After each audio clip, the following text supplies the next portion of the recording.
ఈ కార్యక్రమంలో కూడా బ్రదర్ జగన్ మనతో మాట్లాడడానికి వచ్చి ఉన్నారు. ఆయన్ని కలుసుకుందాం. Brother Jagan, praise the Lord. కార్యక్రమానికి స్వాగతం. ఇంతవరకు మనం 6 సంఘాలుగా అనేక విషయాలు చూశాం. ఇప్పుడు మనం 7వ సంఘాన్ని చూడబోతున్నాం. ఇప్పుడు ఈ 7వ సంఘాన్ని చూడ్డానికి ముందు ఒక్కొక్క సంఘంలో దేవుడు చూసినట్లు ఒక లోపమును మరియు ఒక రివార్డును చెప్తున్నాడు. దేవుని స్వభావం చూస్తే ఈ 7 సంఘాలు చూసినట్లయితే దేవుని యొక్క స్వభావం మనకు అర్థమవుతుంది. ఈ కోణాన్ని ఎలా చూస్తున్నారు? అంటే దేవుని యొక్క ఈ సంఘాన్ని మరొక కోణంలో చూసినట్లయితే దానిని వధువు అని మనం చెప్తాం. రైట్. ఈ బ్రైడ్ వచ్చి, వధువు వచ్చి తనకు ఒక నిష్కళంకముగా, నిందారహితముగా పర్ఫెక్ట్ సంఘం కావాలని దేవుడు ఇష్టపడుతున్నాడు. అప్పుడు ఈ పరిపూర్ణమైన సంఘముగా ఉండాలన్నప్పుడు తన దగ్గరున్న సద్గుణాలను ప్రోత్సహించి తీసుకురావాలి. అదే సమయంలో అందులో ఉన్నటువంటి కొరతలు తొలగించాలి, బయటికి తేవాలి. కొన్నిసార్లు మన కొరతలను తొలగించేప్పుడు మంచి గుణాలను కూడా వదిలిపెట్టి కొందరు నిరుత్సాహపడి డిప్రెస్ అయ్యేవారు కూడా ఉన్నారు. అందువల్ల ప్రభు ఒక దగ్గర చెప్తాడు, గురుగులను మీరు తీయవద్దు, నేనే తీసుకుంటానంటాడు. ఒక ఉపమానంగా దాన్ని చెప్తాడు. వదిలేయండి అని అంటున్నాడు. వదలండి, నేను చూసుకుంటానంటాడు. కారణం ఏంటంటే అందులో వెనుక చెప్తాడు, మీరు గురుగులు తీసేప్పుడు మంచి గోధుమలను కూడా మీరు తీసేస్తారు. దాని అర్థం ఏంటంటే మనం సరిచేయడానికి వెళ్ళి అందులో వారి యొక్క మంచి విషయాలు కూడా దెబ్బతింటాయి అని. ఆ విధంగానే ఇప్పుడు దేవుడు ఈ విధానాన్ని చూడండి, మీరు చెప్పినట్టుగా ఒక ప్రక్కన తప్పైన విషయాలు, కొరతలన్నింటినీ సవరిస్తున్నాడు. ఇంకొక ప్రక్క అతన్ని ప్రోత్సహిస్తున్నాడు, ఇవన్నీ చేయమని, నీకు బహుమతి ఇస్తాను. సో అతడు ఆయన్ని వదిలి వెళ్ళడు. ఆ విధంగా సంఘాన్ని పర్ఫెక్ట్ చేసేటువంటి భిన్నమైన కోణమే ఇది. సో అందుకే మనము దీన్ని అన్ని చోట్ల చూడగలుగుతూ ఉన్నాం. మరొకటేంటంటే ఈ ఓవర్కమ్ అనే పదం కొనసాగుతూ వస్తోంది. అప్పుడు దేవుడు సాధారణంగా పరిశుద్ధ గ్రంథం చదివే మనకి ఏదైనా కూడా ఓవర్కమ్ అనున్నది పరోక్షంగా లేక ప్రత్యేకమైన సందేశంగా కూడా ఉంటుంది. దీన్ని ఎలా చూస్తున్నారు? ఈ పదాన్ని, ఓవర్కమ్ అనే పదాన్ని ఎలా చూస్తున్నారు? దేవుడొచ్చి మనం పడిపోవాలని అనుకోలేదు. అంతకంటే ఒక మెట్టు పైకెళ్ళి పడినా లేవాలని కోరుకుంటాడు. అంటే మనిషికి దేవునికి ఏంటి తేడా? పడితే వాణ్ణి పడగొట్టడం మనిషి స్వభావం. అవును, ఏదైనా ఒక తప్పు చేస్తే అతని మీద వేసి అతన్ని లేకుండా చేయడం అన్నది ఈ రోజు సాధారణంగా ఉంటున్న లోకం తీరు. దేవుడు పడితే లేవనెత్తాలని చూస్తాడు.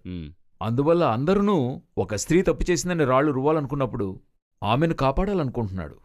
అదే దేవునిది. ఆ తర్వాత చెప్తాడు, నేను నీకు శిక్ష విధింపను. అంటే ఏంటి అర్థం? వెళ్ళి సరిగ్గా ఉండమని అర్థం. కాబట్టి దాన్నే దేవుడు ఈనాటి వరకు కూడా మన పట్ల కలిగి ఉన్నాడు. అదే నేనెప్పుడు చెప్తా, మనం మట్టివారమని ఆయన జ్ఞాపకం చేసుకుంటున్నాడు. అయితే పడిపోము అని అనుకోవడం లేదు, పడితే లేస్తామా అని మాత్రం చూస్తూ ఉన్నాడు. కాబట్టి అందుకే ఆ జయించువాడెవడో.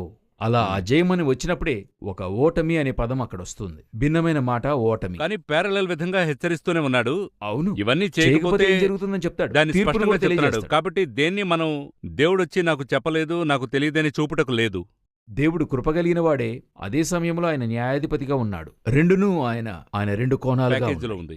ఇప్పుడు మనం 7వ సంఘానికి వచ్చి ఉన్నాము. ఈ 7వ సంఘానికి వచ్చి ఒక మళ్ళీ లవోదికేయ సంఘం అని ఉంది.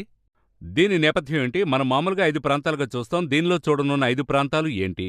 ఈ లవోదికయ అని చెప్పదగినటువంటి సంఘం అనేది దాని యొక్క కాలఘట్టాన్ని చెప్పుకునేందుకు ముందుగా దీని పేరే వ్యత్యాసమైంది.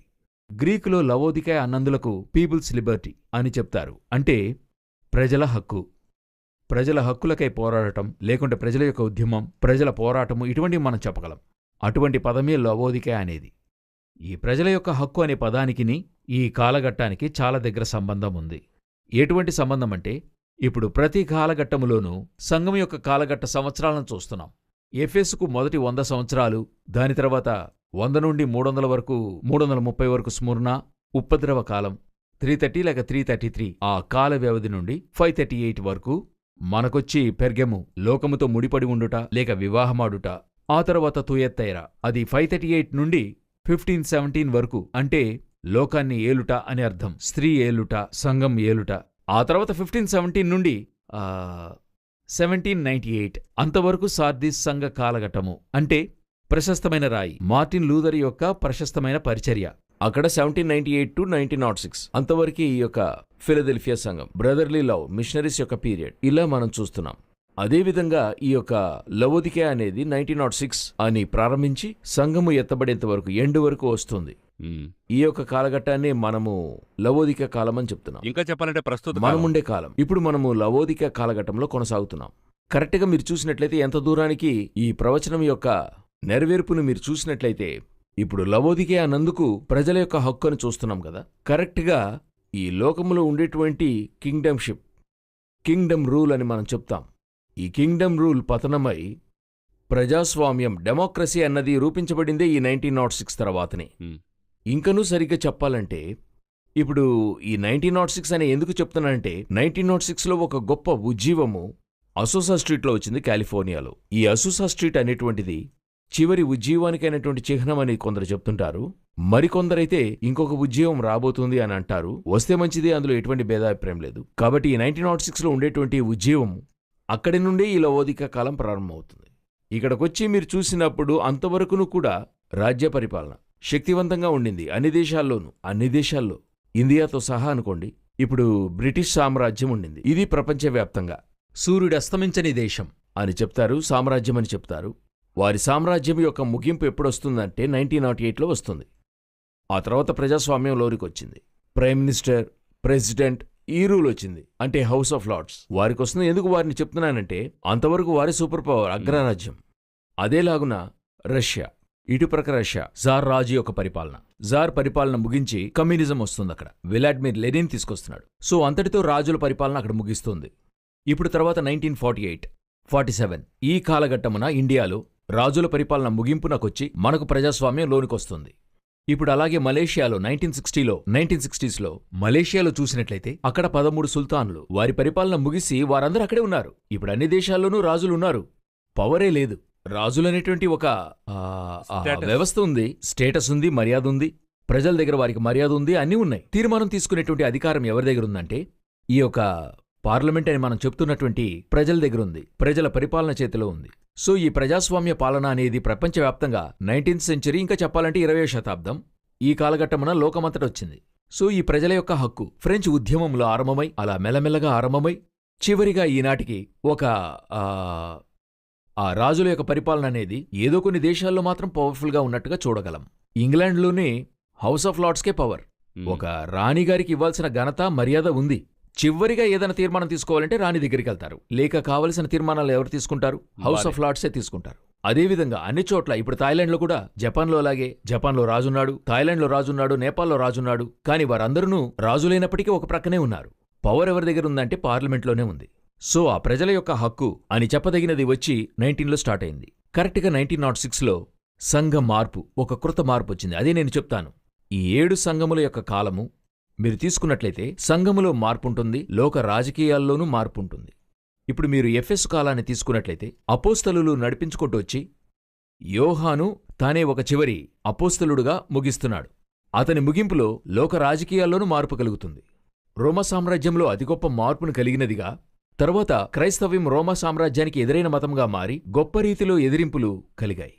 తర్వాత 2వ సంఘం యొక్క కాలాన్ని చూసినట్లయితే ఉపద్రవ కాల చక్రవర్తులని చెప్పదగిన నీరోన్ నుండి ప్రారంభించి డైక్లిషన్ వరకు.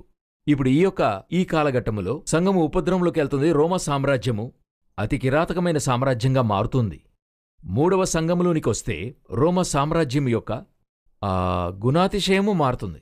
ఎవరు? కాన్స్టంటైన్ చక్రవర్తి వస్తున్నారు. రోమా సామ్రాజ్యమే క్రైస్తవ సామ్రాజ్యంగా మారుతుంది, అలాగే వెనకకు రివర్స్ అవుతుంది. అదే సమయంలో క్రిస్టియానిటీలో చూసినట్టయితే సంఘం అనేది ఆశీర్వాదంలోకి వస్తుంది. సంఘములో మార్పు, రాజకీయంలో మార్పు.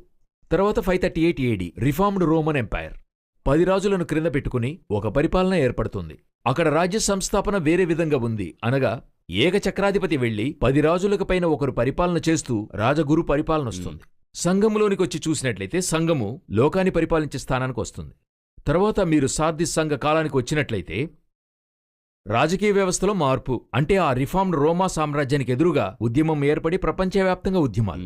అదే సమయంలో సంఘములో చూసినట్లయితే ఈ యొక్క క్రైస్తవ్యంలో అతి గొప్ప చీలికలు, ప్రొటెస్టెంట్స్. ఈ విధంగా సో సంఘము మార్పు చెందుతుంది, ప్రపంచ రాజకీయాల్లో మార్పు. తర్వాత ఈ విషయానికి మీరు వచ్చినట్లయితే కమ్యూనిజం, నాజిజం, ఫ్యాసిజం వీటన్నిటికైన విత్తనం ఏ కాలఘట్టంలో ఏర్పడిందంటే ఆ 18th సెంచరీలోనే రాజకీయ వ్యవస్థలో. అదే సమయంలో సంఘములో చూసినట్లయితే మిషనరీల కాలం వస్తుంది. చివరిగా లవోదికా కాలానికి వచ్చినప్పుడు ప్రజాస్వామ్యం, డెమోక్రసీ వచ్చింది. సంఘములో మీరు తీసుకున్నట్టయితే అతి గొప్ప రీతిలో మార్పు ఏంటి? ప్రొటెస్టెంట్స్ యొక్క ఉద్యమం దాటి పెంతెకోస్తు ఉద్యమాలు అని చెప్పదగిన ఆత్మీయ ఉద్యమాలు అతి గొప్పగా ప్రపంచమంతటా 1906 తర్వాత పెంటెకోస్టల్ మూవ్మెంట్స్ అని చెప్తారు.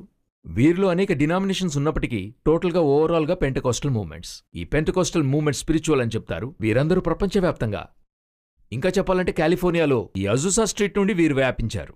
ఎలాగైతే యెరూషలేము నుండి మొదటి శతాబ్దంలో వీరందరూ కూడా వ్యాపించారో అదేవిధంగా 1906లో ప్రపంచవ్యాప్తంగా వ్యాపించారు. వ్యాపించి ఈనాడు ఉన్నటువంటి అన్ని సంఘాలునూ స్పిరిచువల్ చర్చెస్ అని చెప్పదగిన ఆత్మీయ సంఘాలన్నిటికీ ఆ యొక్క బేస్ అక్కడే ప్రారంభమైంది. అప్పుడే సంఘములన్నిటిలోనూ ఒక గొప్ప, అప్పుడు చూసినట్లయితే 2 వర్గాల సంఘాలే ఉండేవి. ఒకటి ప్రొటెస్టెంట్లు, మరొకటి కాథలిక్స్. ఈ రెండే ఉండేవి. ఈ రెండిటిని దాటి వీరు మూడవదిగా బయటికి వచ్చారు. వీరు ప్రొటెస్టెంట్లకి భిన్నంగా ఉంటారు, కేథలిక్స్కి భిన్నంగా ఉంటారు. సంఘం ఒక వ్యత్యాసమైన వ్యవస్థలోకి వెళ్లడం జరిగింది. సో ఈ కాలఘట్టమే లవోదికే అనేటువంటిది ప్రజల హక్కు. సంఘములోనికిని ఈ ప్రజల యొక్క స్వేచ్ఛ లోనికొచ్చింది. సంఘం అనేది ప్రజలు నడిపించేటువంటిదిగా, అంటే ఒక కాలంలో చూసినట్లయితే సంఘము పరిచారకుని నియంత్రణలో ఉండేది. ఈనాడు అలాగ కాదు, ప్రజల యొక్క నియంత్రణలోకి సంఘం వెళ్తుంది. అన్ని సంఘాలునూ అలాగ చెప్పలేము. అదే సమయంలో మోస్ట్ ఆఫ్ ద చర్చెస్ ప్రజల యొక్క హక్కు అక్కడ. సంఘం విడిపోవడం, సమస్యలు ఇవన్నీ కూడా చాలా అధికంగా ఉన్న కాలఘట్టముగా మనం ఇప్పుడు చూస్తూ ఉన్నాం. దానికి ఏమిటి కారణమంటే ఇది అటువంటిదైన ఒక కాలఘట్టం. సో ఈ 1906 నుండి కొనిపోబడేంతవరకు కూడా ఈ లవోదికే అనేటువంటి కాలఘట్టము, లవోదికే ఆనందులకు ప్రజలకైన హక్కు అనేదే దానికైన గుర్తు. చాలా వివరంగా చెప్పారు ప్రజల హక్కు గురించి. ఇంకా చెప్పాలంటే ఇప్పుడు మనం ప్రస్తుత కాలంలో ఉన్నామంటే దేవుడు ప్రతిదాన్ని ప్రీప్లాన్డ్గా చేశాడు.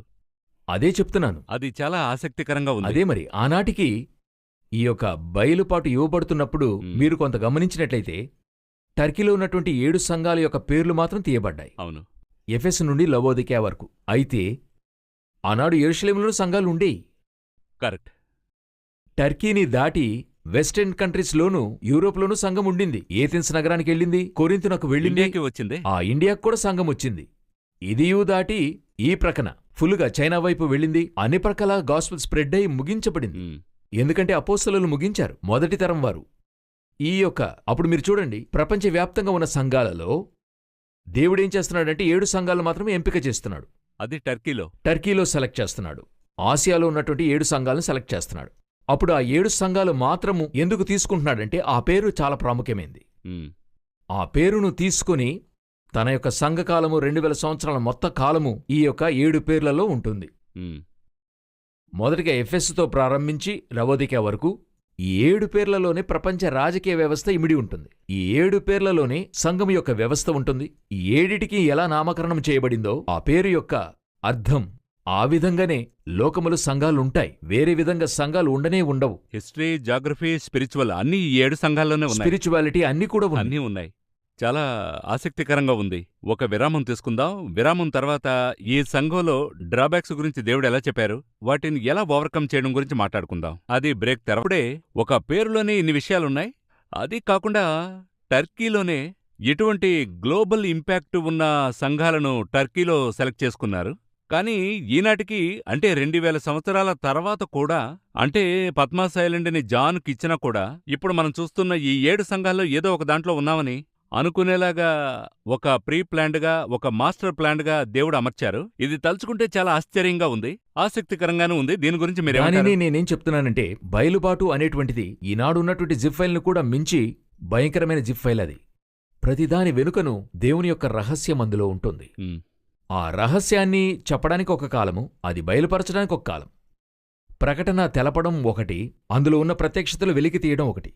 ఒక్కొక్క కాలఘట్టంలోనూ ఆ ప్రత్యక్షతలు కనబడతాయి. ఇప్పుడు మనకున్నటువంటి ఒక గొప్ప ప్లస్ పాయింట్ ఏంటంటే మనము చివరిలో ఉండడం వల్ల దీనికి ముందున్న ప్రత్యక్షతలన్నీ మనకి లభిస్తున్నాయి. ఫర్ ఎగ్జాంపుల్, మనము 3వ సంఘకాలంలో ఉన్నట్టయితే తర్వాత ఉన్న 3 సంఘముల యొక్క ప్రత్యక్షత దొరకడం కష్టం. ఎందుకంటే ఇమాజినేషన్ ఉంటుంది. రెండవదిగా మనకది ఇవ్వాల్సిన అవసరత లేదు దేవునికి. కరెక్ట్. ప్రవచనం ఎప్పటికి చెప్పబడిందో అప్పుడే ప్రవచనం నెరవేరుతుందని దేవుడు చెప్తాడు. ఇప్పుడు మనం 7వ సంఘకాలంలో ఉండటం వల్ల, అంతకుముందే 6 సంఘముల యొక్క కాలం ముగియడం వల్ల మనకిప్పుడు 7 సంఘాలు ప్యాకేజీగా దొరుకుతుంది. అంతేకాకుండా మనం ఒక అడ్వాంటేజెస్ పొజిషన్ ఎరాలో ఉంటాం. మనం అన్నిటినీ అర్థం చేసుకుని ఈ ఆఖరి ఎరాలో ఉన్నాం. ఆ చివరి యుగంలో ఉండటం వల్ల మనకి ఈ 6 సంఘాలును వాటి యొక్క వివరాలు లభించడం వల్ల మనమిప్పుడు ఇది ఓవరాల్గా మన ముందు పెట్టుకుని మాట్లాడగలుగుతున్నాం.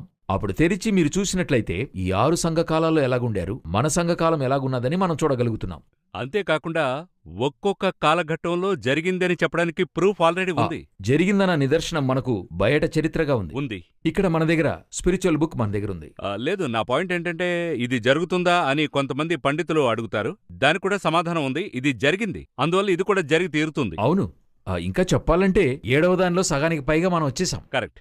సో ఈ చర్చలో అంటే ఏడో సంఘంలో మనం నేమ్ గురించి మాట్లాడుకున్నాం, దాని బ్యాక్గ్రౌండ్ గురించి. ఇప్పుడు తర్వాత భాగం ఏంటో చెప్తారా? ఇందులో మరొక విశేషమైన కార్యము ఏంటని అడిగినట్లయితే, అన్ని సంఘాల్లోనూ మనము 5 విషయాలను చూశాం. ఒకటి పేరు, అదిను దాని వెనుకున్నటువంటి బ్యాక్గ్రౌండ్.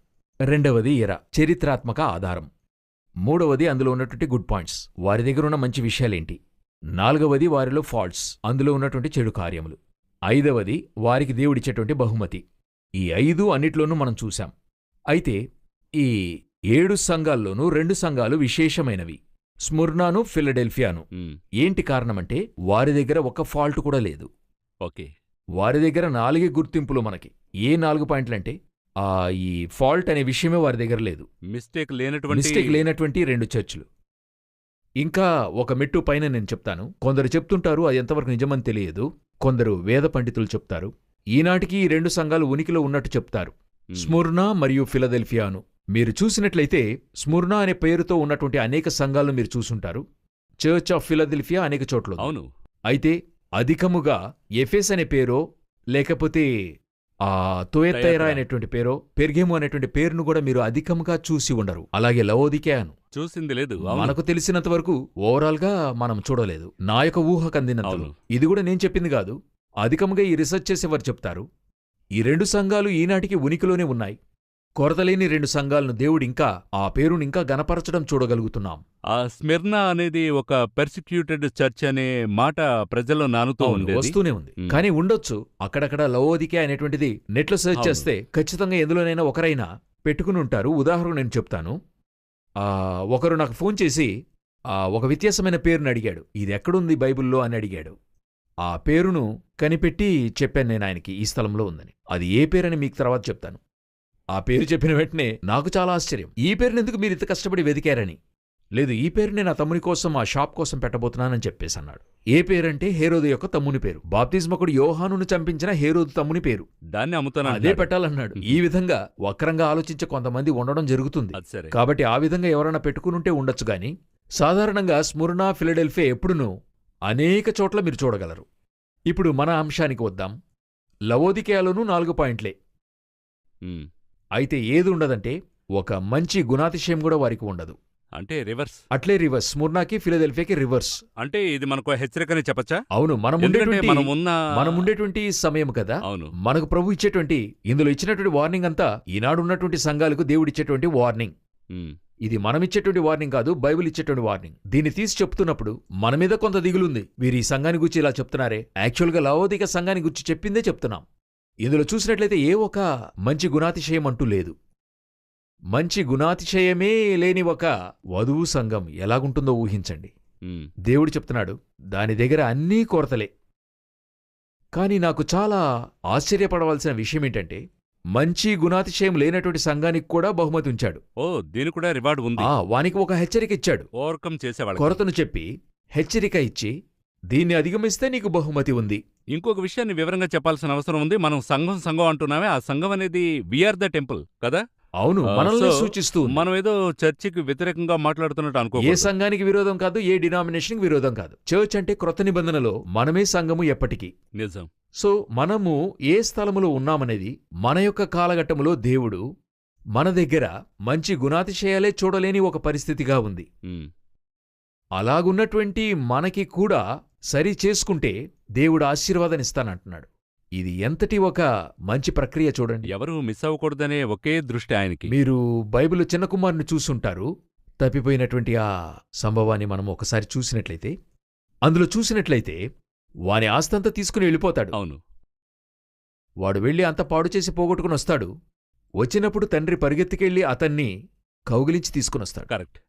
తీసుకొచ్చిన వెంటనే అతనికి ఒక వస్త్రాన్ని కప్పి, అలాగే రింగుతో ఉంగరం పెట్టి, అతనికంటూ ఒక చెప్పాలంటే ఎదురు చూస్తున్నాడు.